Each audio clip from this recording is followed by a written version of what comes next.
네, 이번 시간 얘 왜 이러는 걸까요? 시간입니다. 언제 어디서나 한 명은 꼭 보지 않나요? 도대체 왜 그러는지 이해가 안 되는 사람. 여러분의 사연을 받아 이해가 안 되는 사람의 심리를 저희 정신건강의학과 의사들이 파헤쳐드립니다. 이번 시간의 주인공은 어떤 분이실까요? 얘 왜 이러는 걸까요? 시작합니다.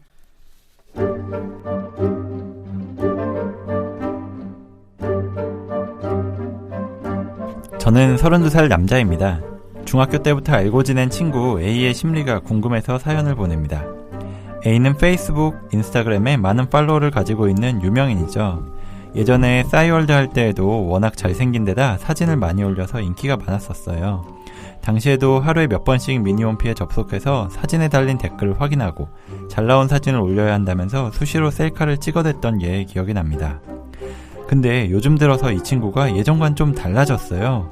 예전엔 SNS에 좀 신경을 많이 쓰네 이 정도였다면 요즘에는 없는 말을 지어내거나 누가 봐도 허세를 부린다는 느낌을 주는 글을 올리는 거예요. 예를 들면 벤틀리를 처음 타놓고 늘 그렇듯 벤틀리의 시트는 안락하다 라고 한다든지 호텔에 잘 가지 않는 거 아는데 항상 올 때마다 VIP로 대접해주는 땡땡 호텔 스위트룸 업그레이드 고마워요 같은 것들이에요. 실제로 만나면 물론 자기 이야기를 좀 많이 한다 싶긴 하지만 제 이야기도 그럭저럭 잘 들어주는 편이고 본인 힘든 일도 잘 이야기해줘서 오랫동안 가깝게 지내왔는데 SNS에선 너무 다른 모습이라서 적응이 잘 안 돼요. 주위 친구들도 그 친구가 올린 글을 보고 안 좋은 이야기를 하니까 신경이 쓰이기도 하고요. SNS에서 실제 모습과 너무 다른 이 친구 왜 이러는 걸까요? 네, SNS에서 허세를 많이 부리는 친구분의 사연인데요. 자, 먼저 이 사연 저희가 메일로 받은 첫 번째 사연이죠. 자, 정말 사연 보내주셔서 감사합니다. 사실 사연이 하나도 안 오면 어떻게 하나 좀 걱정을 했습니다. 그래서 이제 친한 친구가 SNS에서 실제와 너무 다른 모습을 보인다면은 저도 신경이 많이 쓰일 것 같은데요. 본격적인 이야기에 들어가기 앞서서 각자 좀 SNS 활동 어떻게들 하고 계시는지 얘기 좀 들어볼까요? 네, 말 나온 김에 제가 먼저 말씀드리겠습니다. 그 페이스북에 외부자들이라고 검색하시면 저희 페이지가 나오는데 네, 거기 좀 들어가서 분 단위로 지금 좋아요도 눌러주시고 누구보다 열심히 활동하고 계시죠. 네, 그래주시면 저희에게 많은 힘이 될 것 같습니다. 네. 네, 이상 광고 끝입니다. 네, 저는 뭐 간간히 글 올리는 정도였는데 확실히 김지영 선생님 말씀하셨던 것처럼 이번에 뇌부자들 올리면서 그 좋아요 많이 받았거든요. 많이 설렜죠. 네, 너무 좋았어요. 오동훈 선생님 마치 안 올리실 것처럼 얘기하시네요. 아, 저요? 저는 뭐 워낙 SNS 활동을 그렇게 즐겨 하지는 않는데 여러분들을 위해서 인스타 땡땡이랑 뭐 페북이랑 뭐 여러 가지 하시지 않나요? 아, 전혀 모함입니다. 그런 손정현 선생님이야말로 옛날에 싸이월드 투mem출신 아닌가요? 또 모함을 시작하시는데 머리숱 좀 많던 시절에 잘생겼었는데 굉장히 모함을 심하게 하시는데 저는 그 좋아요 안 달려가지고 상처받는 게 싫어서 안 하고 있습니다. 머리숱 때문은 아니고요. 최근에 이제 역변했다 이런 얘기 듣기 싫어가지고 안 하고 계시는 거죠? 네, 뭐 이것도 약간 정신과 얘기긴 한데 꼭 제 얘기는 아니고 정신과 의사분들 중에는 이렇게 간혹 가다가 이렇게 치료 현장에서 만났던 환자분들께서 뭐 좋은 감정으로 이렇게 고마웠다는 뜻이겠지만 친구 신청을 해주시는 경우들이 좀 있어요. 근데 저희가 굉장히 중요하게 지켜야 되는 게 치료 현장에서의 익명성이잖아요. 저도 좀 그런 경우에 많이 난감한 적이 있었고 그래서 받진 않았는데 아무래도 그런 것 때문에 저도 그 SNS에서 좀 더 멀어지게 된 계기가 된 것 같습니다. 아무래도 에릭남을 닮은 김지훈 선생님은 좀 그런 경험이 많이 있으셨겠죠. 저는 그런 경험이 잘 없어가지고 네, 저도 없었던 것 같아요. 공감하기는 어려운 부분인 것 같습니다. 네. 정말 화가 납니다. 어떻게 정우성, 허규영 선생님을 옆에 놓고 저에 대해 아니 두 분이 다른 매력이니까요. 정우성 닮은 분은 정우성을 닮았고 에릭남을 닮은 김지용 선생님은 에릭남을 닮았고. 혹시 이제 방송 그만하시려고 하는 거죠? 일단 제 계정의 사진은 다 없애겠습니다. 네, 페이스북에서 없어지기 전에 빨리 검색해보세요. 저희가 좀 농담이 많았는데요. 사실 이제 SNS 요즘에는 안 하시는 분이 거의 없죠. 그래서 이런 얘기들 한 번쯤 들어보셨을 텐데 카카오 스토리는 내 아이가 이렇게 잘 크고 있다. 페이스북은 내가 이렇게 잘 살고 있다. 인스타그램은 내가 이렇게 잘 먹고 있다. 이걸 보여준다고 하죠. 정도의 차이는 있지만 많은 사람들이 자랑 내지는 또 자신의 좋은 모습만을 올리려고 하는 탓에 SNS 자체에 염증을 느끼시는 분들도 많이 계신 것 같습니다. 사연 보내주신 분의 친구 A씨도 이러한 일종의 SNS 허세라고 볼 수 있을 것 같은데요. 이분 왜 이러시는지 얘기 좀 해볼까요? 우선 이 SNS라는 게 기본 속성이 사람들 앞에 나를 선보이고 거기에 대한 반응을 통해서 다른 사람한테 인정받았다는 욕구를 충족받는 데 있다고 생각을 합니다. 일반적인 라이트 유저들은 자기가 게시물을 올릴 때 자기 글이 사람들한테 어떤 반응을 얻을지 고민을 하면서 이 사진도 고르고 글도 몇 번씩 고쳤다 지우고 그렇게 하죠. 이렇게 해서 긍정적인 반응을 얻게 되면 별거 아니면서도 뭔가 이런 것 같고 내가 좀 괜찮은 사람인가 싶기도 하고요. 바로 그 인정받았다는 느낌, 이게 SNS가 주는 제일 큰 쾌감이자 보상입니다. 이 김에 저희 페이스북 내부자들 페이지에도 좋아요를 좀 눌러주시면 네, 김지용 선생님에게 쾌감을 주십시오. 네, 보상을 주십시오. 엄청난 광고도 편집해 주시고요. 네, 기본적으로 손정현 선생님의 인정받고 싶은 욕구 때문이란 거에 저도 동의를 해요. 기본적으로 인간은 사회적인 동물이기 때문에 모든 사람이 가지고 있는 본능이거든요. A씨의 경우 당연히 인정받고 싶은 욕구가 다른 사람보다 크다고 볼 수 있겠고, 제 생각엔 이런 경우에는 단순히 그 욕구를 넘어서 인정 못 받는 거에 대한 두려움? 그걸 가지고 있는 경우라고 생각을 해요. 두려우며. 근데 그 자신의 장점들을 어필하는 것을 넘어서 없는 것들을 만들어서 자기를 포장하는 거는 그 정도로 절박하기 때문이라고 생각하거든요. 이런 분들의 경우 낮은 자존감 때문에 사람들에게 인정 못 받고 외톨이가 될 거에 대한 두려움이 있고, 무의식적인 두려움이 너무 크다 보면 그 정도로 행동할 수도 있다고 봐요. 아무래도 무의식적으로 그런 두려움이 있다 보면은 자기가 왜 그런 행동을 하는지에 대해서는 깊은 고민 없이 행동이 일어날 수도 있다는 말씀이시죠. 당연히 의식은 못하고 무의식적으로. 이제 자존감의 정의가 자기 스스로를 어떻게 평가하는가거든요.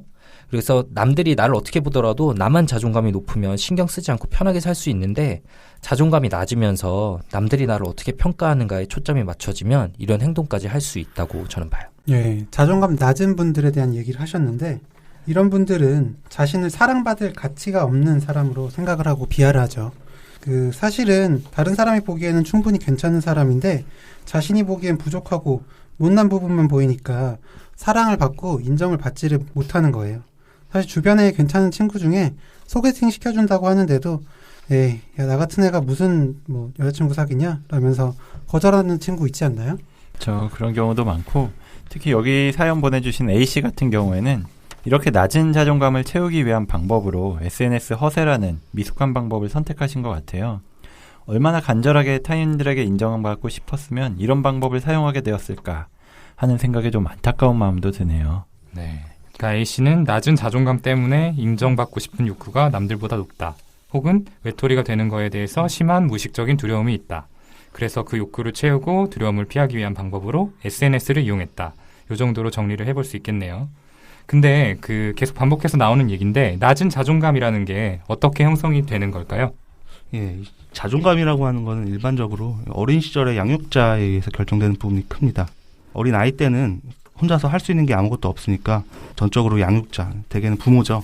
부모님에게 전적으로 의지를 하게 되는데, 그럴 때 내가 원하는 대로 바로바로 먹을 수 있고 기저귀도 갈아주고 잠도 잘 수 있고 이런 게 잘 이루어지면 세상에 살만하구나, 나는 가치가 있는 사람이구나, 이런 기본적인 믿음을 가지고 자라나게 될 수 있습니다.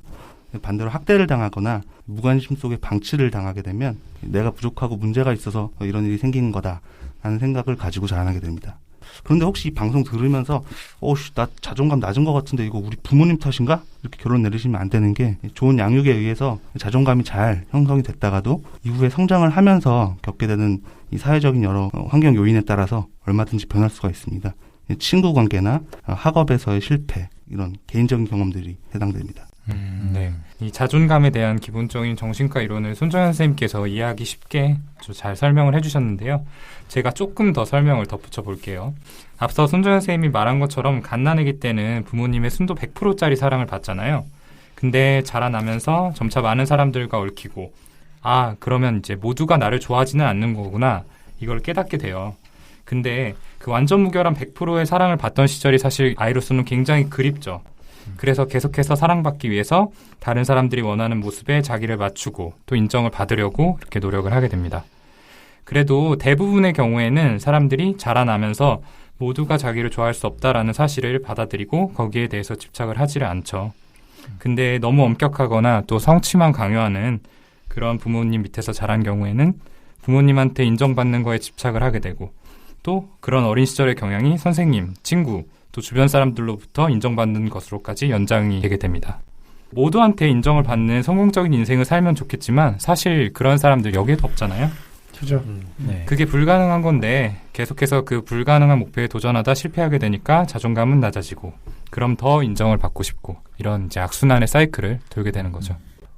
뭐 저희 오늘 이제 주제가 SNS 허세남이다 보니까 저는 또 자존감 부족의 원인을 SNS 자체에서 또 찾아보고 싶어요. 제가 갓 대학 들어갔을 때를 생각해 보면은 주변에 헬스장에 다니는 대학생이 거의 없었거든요. 다른 남성들 복근을 볼 자체가 거의 없었고 간혹 뭐 연예인들 중에 있어도 저와는 뭐 전혀 상관없는 일이었죠. 쟤는 뭐 연예인이니까 이런 거였는데 이제는 SNS 들어갈 때마다 뭐 누군가의 복근 사진 같은 게 자연스럽게 떠요. 어디서 그렇게 보세요?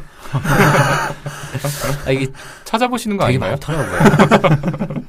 처음에는 저 사람은 시간이 많겠지. 난 저렇게 운동할 여유가 없어. 막 이런 생각이 드는데 그게 계속되다 보면 언젠가부터 다른 사람들은 자기 일도 다 잘 해내고 몸도 만들고 유명 맛집도 다니고 하는데 난 바쁘단 핑계 대면서 사실은 지금 누워서 핸드폰만 들여다보고 있네. 라는 생각이 들면서 운동을 해야만 할 것 같고 안 하면 루저가 된 것 같은 느낌이 들게 되더라고요. 운동도 하고 일도 하고 그 와중에 자기계발 공부도 해야 되고 연애도 해야 되고 모든 것을 다 해내야만 할 것 같은 거예요. 이게 예전에는 TV 속 드라마의 주인공이나 하는 거지 뭐 이렇게 비현실적으로 완벽한 삶을 누가 사냐 이렇게 생각했었는데 언젠가부터 내 주변에 한 다리만 건너면 알 수 있는 사람들도 그렇게 살고 있었다는 거죠. SNS에서 그렇게 보이고 난 왜 이렇게 못났지? 부족하지? 라는 생각이 들 수밖에 없고 이제 SNS 자체 때문에 자존감의 저하가 더 생긴다고 봐요. 예, 맞습니다. 지금 김주홍 선생님이 말한 게 단순한 썰이 아니고 이거에 대한 연구도 있습니다. 2013년의 연구인데 SNS를 하루에 5시간 이상 하는 사람들의 자존감이 그렇지 않은 사람들에 비해서 훨씬 떨어져 있었다고 합니다. 자존감이 낮은 사람들이 SNS를 많이 하거나 아니면 SNS를 하는 활동 자체가 자존감을 낮춘다. 두 가지 해석이 가능하긴 한데 어느 쪽인지는 몰라도 결과적으로는 SNS가 자존감을 높여주지 못한다는 건 확실한 겁니다. 결국 중요한 거는 단순히 SNS를 많이 하냐 아니냐가 아니고 SNS를 통해서 어떤 컨텐츠를 접하고 만들어내느냐가 아닐까 생각을 합니다. 그렇죠. 그래서 이제 SNS를 자존감을 올리는 수단으로 사용하는 사람들이 있는데 결과적으로는 오히려 자존감을 저하시킨다라는 의견이 지금까지는 많다는 거고요. 적어도 이걸 유익하게 사용하기 위해서는 SNS를 통해서 어떤 컨텐츠를 접하는지 또 어떤 컨텐츠를 만들어내는지 이게 중요할 것 같다 정도로 정리를 해볼 수 있을 것 같습니다. 근데 사람들이 SNS를 통해서 인정을 받고 자존감도 올리기 위해서는 사실 좀 허세스럽지 않게 세련되게 자기 포장을 할 수도 있을 텐데 왜 이렇게 허언이나 허세에 가까운 글을 좀 올리는 걸까요? 일단 인정이 일종의 중독이라는 측면에서 생각을 해볼 수 있을 것 같아요. 물질 중독처럼 인정도 섭취하면 섭취할수록 같은 쾌감을 얻기 위해서 점점 더 많은 양을 필요로 하게 되죠. 더 큰 인정을 얻기 위해선 남들이 보기에 더 대단한 모습을 연출해야 하고요. 자꾸 이런 거짓말을 키워가면서 반복하다 보면 현실 검증력이 둔해지고 누가 봐도 허언인데 이 정도는 괜찮겠지? 라고 여기게 되면서 허언을 하게 되는 거죠. 네. 그럴 수도 있겠네요. 이 대인관계에 있어서 공감 능력의 부족, 쉽게 말해서 역지사지가 잘 안 되는 측면으로 분석을 할 수 있습니다. 완전히 거짓말하는 건 아닌데 말투나 표현에서 허세를 가득 품고 있는 경우가 있죠. 늘 그렇듯 벤틀리 시트는 나에게 안락감을 준다. 뭐 이런 누가 보더라도 상대방이 자기 표현을 보고 어떤 느낌을 받을지 눈치를 못 채는 거죠. 단지 내가 벤틀리를 일상적으로 타고 다니는 사람으로 보일 테니까 다들 부러워하겠지. 그 정도의 생각만 하시는 거예요. 그러니까 사람들이 허세스러운 멘트를 보고도 허세라고 생각한다는 걸 캐치를 못한다는 거죠. 그렇죠. 뭐 모든 허세 부리는 분들이 그런 건 아니겠지만 제가 겪었던 사람들은 보면 좀 대부분 거만하다는 인상을 줬었거든요. 그렇지 않아요? 네, 그렇죠. 그렇죠. 정신과 의사가 되기 전에는 솔직히 말하자면 그 전에 정신과 의사가 되기 전에 쟤는 왜 이렇게 거만한 거야? 재수없어. 막 이런 생각도 좀 했던 것 같아요. 자기애가 너무 센 거 아닌가? 약간 이런 생각도 했었어요. 그러니까요. 뭐 이런 말 써도 되는 거죠? 근데 이제 정신과 의사가 된 다음에 보면은 쟤들이 나르시시스트리여가지고 그런 거였구나. 제가 그런 인상을 받았던 것 같아요. 왜 허세 부리는 분들을 제가 나르시시스트리라고 생각했는지 그거에 대한 설명은 정신분석 전문가인 윤희우 선생님께 좀 넘겨보겠습니다. 정신과적으로 보면은 이런 분들이 겉으로만 자신감이 넘쳐 보이지 속으로는 사람들이 자신을 무시하고 나쁘게 평가할까봐 끊임없이 불안해하고 있다라고 생각을 합니다. 그 나르시스트라는 말이 그 단어 뜻이 자기애적인 사람인데 역설적이게도 자존감이 낮아서 진짜 있는 그대로의 자신을 사랑하지 못하니까 다른 누구에게도 사랑받지 못할까봐 두려워서 가짜 자신을 만들어내게 된 거죠. 이 정도 조건이면 다른 사람들에게 인정받을 수 있지 않을까 하는 생각으로 자신의 캐릭터 위에다가 가면을 씌우고 포장을 하게 되는 그런 거죠. 네. 여기까지 이제 A씨의 심리에 대해서 저희가 분석을 좀 해봤는데요. 그럼 A씨한테 저희가 어떤 조언이나 도움을 좀 드릴 수 있을까요? 일단 A씨는 도움을 필요로 하실까 생각이 들긴 하는데 일단은 제가 만약 A씨 입장에서 생각을 해보면 좋아요 수가 늘어나면 뭐 행복하실 것 같긴 해요. 다시 한번? 아니, 꼭 그런 건 아니고요. 근데 그 좋아요 수가 늘어날수록 마음 깊은 곳에서는 제 생각에는 불안도 커져갈 것 같아요. 아, 이게 사실 진짜 내 모습이 아닌데 사람들이 혹시 알아차리고 다 떠나가면 어떻게 하지? 이런 생각이 안 들 수가 없잖아요. 근데 사람이란 게 원래 또 그런 불편한 생각은 하기가 싫으니까 그런 생각이 올라오면 마음속 깊은 곳에 눌러놓고 불안을 없애기 위해서 다른 거짓말을 또 하겠죠. 한번 그 A씨에게 자기 스스로에게 질문을 던져보라고 이렇게 조언을 해주고 싶어요. 왜 나는 이런 행동을 하는 거지? 라는 원초적인 질문을요. 아, 그리고 요즘 그 심리 파트 베스트셀러 1위인 자존감 수업이란 정신과 전문의 선생님이 쓰신 책이 있거든요. 뭐 그 제가 개인적으로 모르는 분이니까 광고하는 건 아니고 책 내용이 되게 좋더라고요. 그리고 A씨가 아니더라도 다른 청취자분들도 한번 읽어보시면은 많은 도움이 될 것 같습니다. 저도 이 책 읽었는데 내용이 괜찮더라고요. 네. 아까 윤유 선생님 말씀 중에서 이제 진짜 자기, 가짜 자기라는 표현이 나왔는데 아무래도 이제 이런 허세나 허언에 가까운 SNS 활동이 지속이 되면은 가짜 자기가 차지하는 비중이 점점 커지겠죠. 그러면 그만큼 진짜 자기와의 괴리가 또 커지는 거기 때문에 그게 내적으로 주는 스트레스가 상당할 겁니다. 그래서 그걸 일단으로 방치를 하게 되면은 또 우울증으로까지 이어질 수 있다고 생각이 되니까 저도 A씨에게 스스로를 한번 좀 돌아보라라는 말씀을 드리고 싶네요. 네, 저는 그 방법 중에 하나일 수도 있는데 제가 사연 보내신 분이라면은 속마음을 좀 솔직하게 얘기할 것 같아요. 실제로 볼 때는 너무 좋고 이제 고민도 들어줘서 진짜 좋은 친구라고 생각했는데 SNS에서 너의 모습은 너무 낯설고 주위 친구들 좀 안 좋게 보는 것 같다. 그런데 너는 어떻게 생각하냐? 이런 식으로 좀 속마음을 표현해 볼 것 같아요. 그래서 뭐 앞에서 불안이라는 이야기도 많이 나왔고 괴리감이라는 이야기도 나왔는데 사실 어떻게 보면 이분이 이 A씨가 자신이 이렇게 SNS하고 실제 모습이 다르다라는 건 좀 느끼고 계시긴 할 것 같아요. 그게 뭐 의식적이든 무의식적이든 그러면서 네. 좀 그 차이에서 오는 불안감이나 이런 것도 느끼고 계실 것 같은데 눌러놓고 있는 거죠. 지금은 아까 김정은 선생님 말씀하신 것처럼. 그렇죠. 그럴 것 같은데 한편으로 사연을 보내주신 분이 말씀하신 것처럼 본인의 속마음도 좀 이야기를 잘하는 사람이 있고 또 남의 조언도 잘 들어주는 그런 분이라는 거예요. 그래서 그런 점에서 이 친구분한테 좀 속마음에 있는 이런 이야기들을 꺼내놓고 깊게 얘기하다 보면은 어느 정도 불안감도 해소될 수가 있고 그러면은 이 SNS 중독 증상도 좀 줄어들 수 있지 않을까 그런 생각도 좀 드네요. 저는. 네.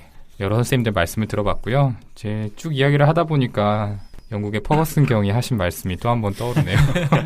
SNS는 인생의 낭비다라는 명언을 남기셨는데 저는 이 이야기도 좋지만 아까 손정현 선생님이 말씀해 주신 내용 중에서 SNS를 많이 하느냐 아니냐가 중요한 게 아니라 SNS를 통해서 어떤 컨텐츠를 보고 또 어떤 컨텐츠를 만들어내느냐 이게 중요하다라는 얘기를 해주셨는데 이 말이 오늘 방송을 좀 정리할 수 있는 말이 되지 않을까 싶습니다. 좋은 마무리셨습니다. 네. 오동훈 선생님이 뭔가 깨달음을 얻으신 표정이에요. 네. 청취자분들도 오동훈 선생님 페이스북 같은 걸 보셔야 돼요. 어떻죠? 제 페이스북이? 얼마나 멋있는 사진들이 올라왔는지. 오늘의 A씨가 하신 정말 황당하네요. 정말. 오동훈 선생님 빨리 가서 내려야겠습니다. 옛날에 오동훈 선생님이 몸을 키우시느라 제가 좀 그런 자괴감이 생겼던 것 같아요. 자존감도 떨어지고. 누가 들으면 제가 벗은 사진이라도 올린 줄 알겠어요. 진짜. 아무튼 SNS에서 계속 허세와 허언을 반복하는 A씨의 사연 들어봤는데요. 왜 이러는지 청취자분들 이해가 되셨나요? 자, 이번 시간 어떠셨는지 일단 우리 선생님들 이야기 들어볼게요. 먼저 김지훈 선생님부터. 또 저부터인가요? 네, 주변에서 좀 가끔 한 명씩은 볼 수 있을 만한 사례여서 들으시는 분들도 좀 재미있지 않았을까 싶어요. 저 아까 뭐 손정현 선생님, 오동훈 선생님이 연달아 말씀해 주신 게 SNS를 통해서 어떤 컨텐츠를 접하냐가 중요하다고 얘기를 하셨는데 그런 의미에서 역시 또 페이스북에서 뇌부자들을 검색하셔서 저희가 새 글이 올라올 때마다 꼭 꼭 읽어보시고 하시면 정신건강에 도움을 주는 유익한 수단으로 SNS 사용할 수 있지 않을까 이렇게 듣는 생각합니다. 분들이 정신적으로 좀 네, 약간 정이 떨어지지 지루하실 것 않을까라는 같은데요. 걱정이 좀 들어요. 네, 이 컨셉은 오늘까지만. 네, 다음으로 윤희우 선생님. 네, 앞에서 김지용 선생님이 자존감 수업이라는 책을 소개를 해주셨는데, 그 외에도 요즘에 심리 파트에서 나오는 좋은 책들이 많이 있던 것 같아요. 그래서 그런 책들을 읽다 보면, 내가 너무 남의 눈치를 그렇게 많이 볼 필요가 없구나. 내가 꼭 남과 비교해서 내가 좀 못한 것 같으니까 하면서 자존감이 떨어질 그럴 필요가 사실은 없거든요. 그런 사람들도 있는 거고, 나 같은 사람도 있는 거고, 나보다 못한 사람도 있는 거고, 그걸 비교할 필요가 없이 그냥 내가 살고 싶은 그 삶만 잘 살면 되는 거 아닌가 하는 생각들이 들곤 합니다. 네. 말이 중언부언했는데 그렇습니다. 이 SNS 주로 하는 20, 30대 분들이 요즘 정말 열심히 살아도 남들 보란 듯이 성취를 해내기가 힘든 이 사회적인 환경 탓이 큰 것 같다는 생각이 들어서 조금 안타까웠고요. 앞서 말씀하셨던 것처럼 꼭 그런 허세에 대한 얘기가 아니더라도 그 본인이랑 조금 허심탄회한 속 깊은 얘기를 나눠보시도록 시도를 해보시는 게 도움이 될 것 같다는 생각이 듭니다. 네, 허기영입니다. 앞에 선생님들이 그 좋은 말씀 해주셨고요. 예, 근데 전반적으로 오늘 자존감에 대한 얘기를 했는데 그런 얘기 나온 김에 청취자분들이나 아니면 저희도 본인의 장점 한 3가지 정도 오늘 좀 생각해 보는 게 어떨까? 좋은 방법인 것 같아요. 네, 좋은 말씀입니다. 낮은 자존감이 이제 SNS 허세의 원인이다 이런 취지로 이야기를 해봤는데 역시 방금 여러 선생님 얘기해 주신 것처럼 아무래도 요즘 사는 게 자꾸 팍팍하고 현실에서 성취를 얻기 어려우니까 자꾸 SNS로 눈을 돌리게 되는 것 같아요. 솔직히 저희들도 조금 그런 부분이 있잖아요. 아마 누구나 그럴 거라고 생각하는데 우리 모두는 다 충분히 괜찮은 사람이라는 거 방금 허경 선생님이 이야기해 주신 3가지 장점을 생각해보는 방법으로 다시 한번 깨달으실 수 있을 거라고 생각합니다. 자, 마지막으로 저희 사연 보내주실 주소, 사연, 질문, 피드백 맞죠? 예, 네. 사연, 질문, 피드백. 정신과에 대한 어떤 질문이라도 좋습니다.